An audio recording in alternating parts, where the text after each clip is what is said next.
الحمد لله وحده والصلاة والسلام على من لا نبي بعده أما بعد قال الله تبارك وتعالى في القرآن المجيد أعوذ بالله من الشيطان الرجيم بسم الله الرحمن الرحيم لا إكراه في الدين قد تبين الرشد من الغي إلى آخر الآية صدق الله العظيم. محترم حضرات، جنوری مہینہ چل رہا ہے. ابھی 3 روز قبل اہل وطن نے، ہم سب ہندوستانیوں نے یوم جمہوریہ کے نام سے بڑی شان و شوکت کے ساتھ جشن منعقد کیے، اور ہم اس بات سے بھی بخوبی واقف ہیں کہ ہندوستان 15 اگست 1947 کو آزاد ہوا. اس کے 3 سال بعد 26 جنوری 1950 میں اہل ہند نے، ہندوستانیوں نے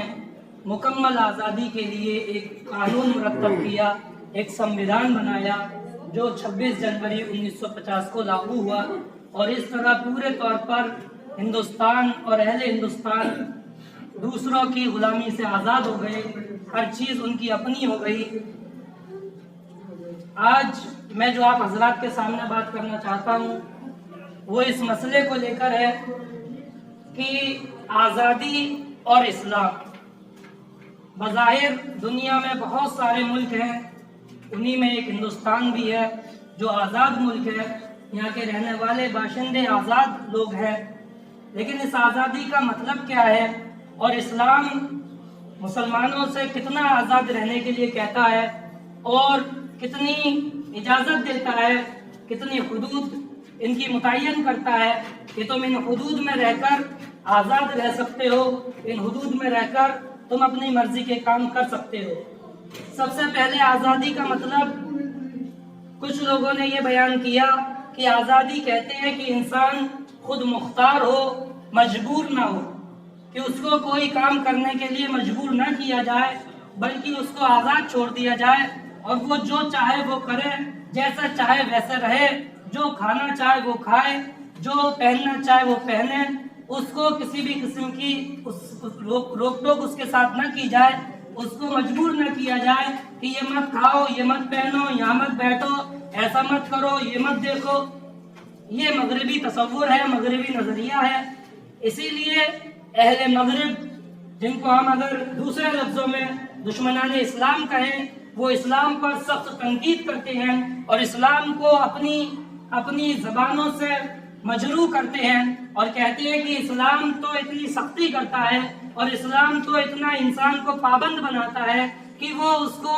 یہ تک کہتا ہے کہ تمہیں یہاں دیکھنا ہے، تمہیں یہاں نہیں دیکھنا ہے، تمہیں یہ کرنا ہے، تمہیں یہ نہیں کرنا ہے، تمہیں یہاں جانا ہے، تمہیں یہاں نہیں جانا ہے، تمہیں یہ کھانا ہے، تمہیں یہ نہیں کھانا ہے. تو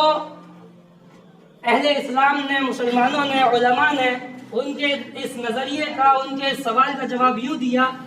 کہ اگر تمہارے معنی کے مطابق اور تمہارے کہنے کے مطابق آزادی اس کا نام ہے کہ انسان کو پورے طور پر چھوڑ دیا جائے اور انسان جو چاہے کرے، جیسے چاہے کرے، جو چاہے کھائے، جو چاہے پیے، تو پھر یہ ملکوں میں، یہ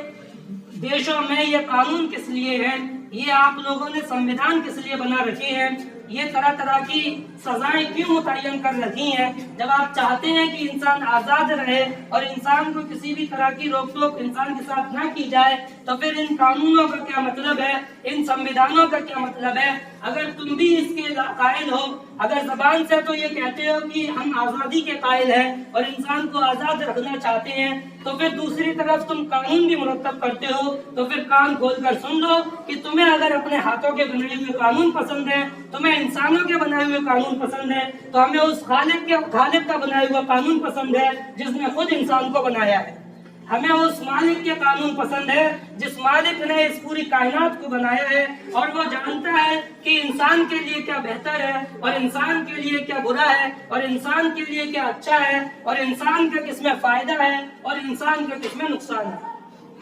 لہذا بڑی بڑی ریسرچ ہوئی، بڑے بڑے تجربے ہوئے اور اسلام نے جن چیزوں کو کرنے سے منع کیا، اسلام نے جن چیزوں سے روکا، اور اسلام نے جن چیزوں کی کرنے کی اجازت دی، اور اسلام نے جس طرح سے کرنے کی اجازت دی، ان میں بعد میں رزلٹ یہی نکلا کہ اسی طرح کرنے میں فائدہ ہے، انسانی جسم کا بھی فائدہ ہے، دیگر اعتبار سے بھی فائدے ہیں، اور بھی بہت سارے اس میں نفع ہے۔ اور جو انسانوں نے اپنے متعین کیے تھے، اگر ہم اس کی ہسٹری اٹھا کر دیکھیں، اس کی تاریخ اٹھا کر دیکھیں، تو موقع سے چند سالوں میں ان کے تجربے ناکام ہوئے، ان کی اپنی تعریفیں، ان کی اپنی ڈیفینیشنز خراب ہوئی، اور انہوں نے ہر چند سالوں بعد ایک نئی تعریف کو وجود دیا، ایک نئی ڈیفینیشن پیدا کی، اور کہا نہیں ایسا کرنے سے زیادہ فائدہ ہے۔ کچھ دن بعد کہنے لگے نہیں ایسا کرنے سے زیادہ فائدہ ہے، جبکہ اسلام 1400 سال پہلے جو بات اس نے کہی تھی، آج 1400 سال کے بعد بھی اور تا قیامت اپنے انہی اصولوں پر قائم ہے،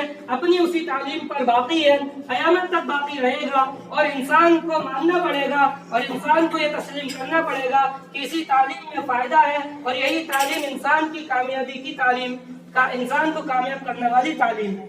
آخر میں صرف چند سوالات جو اہل مغرب کی طرف سے،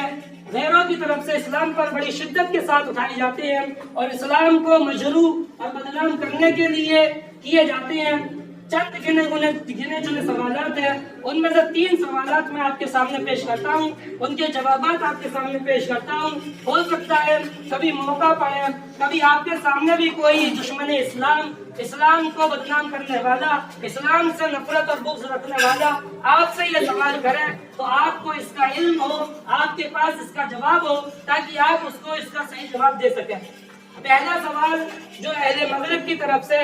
اور یہ نئی تہذیب کے حاملین کی طرف سے، دشمن اسلام کی طرف سے کیا جاتا ہے، وہ یہ ہے کہ اسلام مرد اور عورت میں فرق کرتا ہے۔ اسلام جب میراث تقسیم کرتا ہے، جب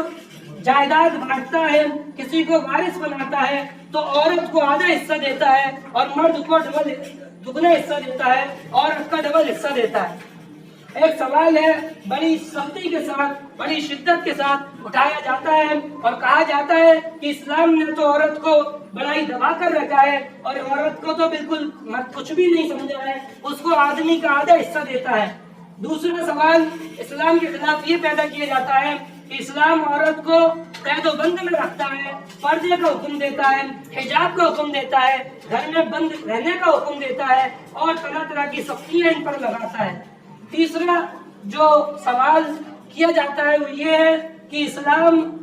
یوں کہتا ہے، ان کا قرآن، مسلمانوں کا قرآن، مسلمانوں کی احادیث بھری پڑی ہیں کہ جب تم کسی قوم پر غلبہ پاؤ، جب کسی قوم پر تم فتح پاؤ، تو ان کے مرد اور عورتوں کو غلام باندی بنا دو، اور ان کو اپنے غلام اور باندی بنا دو، ان کے آقا بن جاؤ۔ یہ 3 سوالات کے جوابات ہم میں سے ہر ایک بھائی کو چاہیے معلوم ہو، تاکہ کبھی موقع پڑے اور ہمارا ایسے لوگوں سے سامنا ہو تو ہم ان کے جوابات رکھ سکیں۔ پہلا سوال کہ اسلام مرد کو ڈبل اور عورت کو آدھا سنگل حصہ دیتا ہے، مرد کا آدھا حصہ میراث میں دیتا ہے، کہ مرد کو اگر 2 روپے میراث میں مل رہے ہیں تو اسلام کہتا ہے کہ عورت کو 1 روپیہ ملا ہے۔ یقیناً اسلام ایسا ہی کہتا ہے کہ مرد کی جتنی وراثت میں حصہ ہے اس کا آدھا عورت کو ملا ہے۔ اب اس کی وجہ کیا ہے، اس کا اصل مسئلہ کیا ہے؟ سب سے پہلی بات کہ جو لوگ اس سوال کو اٹھاتے ہیں اور اس پر آبجیکشن اٹھاتے ہیں اور اسلام کو بدنام کرنے کی کوشش کرتے ہیں، ذرا ان کو ان کی تاریخ یاد دلائی جائے اور ان سے پوچھا جائے کہ کیا تم نے کبھی تاریخ میں، کیا تم نے کبھی ہسٹری میں عورت کو جائیداد میں حصہ دیا اور عورت کو میراث میں حصہ دیا یا نہیں؟ تو ان کی تاریخ بھری پڑی ہے کہ اسلام سے پہلے کسی بھی مذہب میں عورت کو میراث میں حصہ نہیں دیا جاتا تھا۔ اسلام وہ واحد مذہب ہے جو ہسٹری میں موجود ہے، تاریخ میں لکھا ہوا ہے، جس نے اس بات کو اٹھایا اور اس حکم کو اٹھایا کہ عورت کو بھی میراث میں حصہ ملے گا۔ اب آدھا حصہ کیوں ملے گا؟ آدھا حصہ اس لیے ملے گا کہ عورت جو ہوتی ہے اس کے اوپر اس کے نام و نفقے کی ذمہ داری، اس کے خرچے کی ذمہ داری اس کے شوہر پر اسلام نے رکھی ہے اور اس کے آدمی پر رکھی ہے کہ اس کا آدمی اس کا خرچہ اٹھائے گا، اس کی ضروریات کو پورا کرے گا، اس کے کھانے پینے کا انتظام کرے گا۔ لہذا جب عورت کے کھانے پینے کا انتظام